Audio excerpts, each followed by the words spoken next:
Et ça te dit un petit unboxing?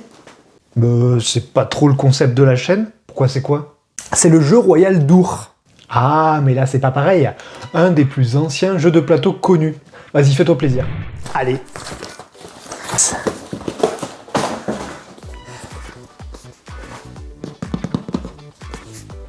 Arrête ça tout de suite. Tu vas pas te la jouer influenceur ASMR. Tu me déballes ça normalement. Ok, t'es pas drôle.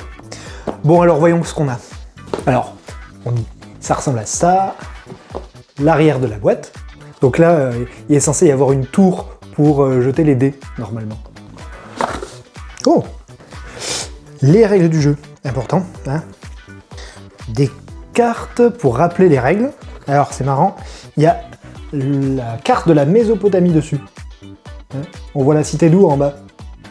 Donc le plateau, ça c'est la version ancienne du plateau, du coup. Et là derrière, c'est de quoi faire la tour de dés. Des pions, de petits pions. Ils ont rien de particulier, hein, c'est des billes de verre, quoi. Des petits sacs en velours pour les ranger. C'est tout doux. Pardon. Les dés, ils sont super jolis. Attends, je te montre ça.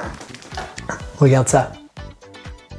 C'est des dés tétraédriques, blanc et noir. Ils sont super beaux. Et voilà, du coup, je trouve ça vachement joli. Tu veux jeter un œil? Ah. Alors, il est probable qu'à l'origine, c'était une course entre deux joueurs, en face à face. Des historiens ont bossé sur les règles et actuellement, on joue surtout avec une interprétation simplifiée d'Irving Finkel. On lance des dés et le premier qui fait sortir ses 7 pions du plateau selon 7 routes remporte la partie. Le couloir du milieu, il est considéré comme dangereux, car on peut se faire capturer un pion si l'adversaire tombe dessus directement, et le pion il repart alors dans notre réserve. Tu vois les petites rosettes? Elles permettent à la fois d'être protégé de la capture, mais également de relancer les dés. On peut introduire un nouveau pion quand on veut, mais c'est obligatoire si on arrive sur un de nos pions déjà en jeu. Ouais, c'est plutôt simple en fait, hein. C'est un jeu de chance, mais avec un chouïa de stratégie quand même. Pour cette édition, ils en ont fait une version plus moderne, où c'est plus une course qu'on fait, mais c'est plutôt un jeu de conquête de territoire. Il faut dominer les 3 espaces du plateau, notamment en contrôlant les rosettes. Les cases, elles ont des particularités, ça pimente un peu la partie et ça augmente l'aspect stratégique, quoi. Tiens.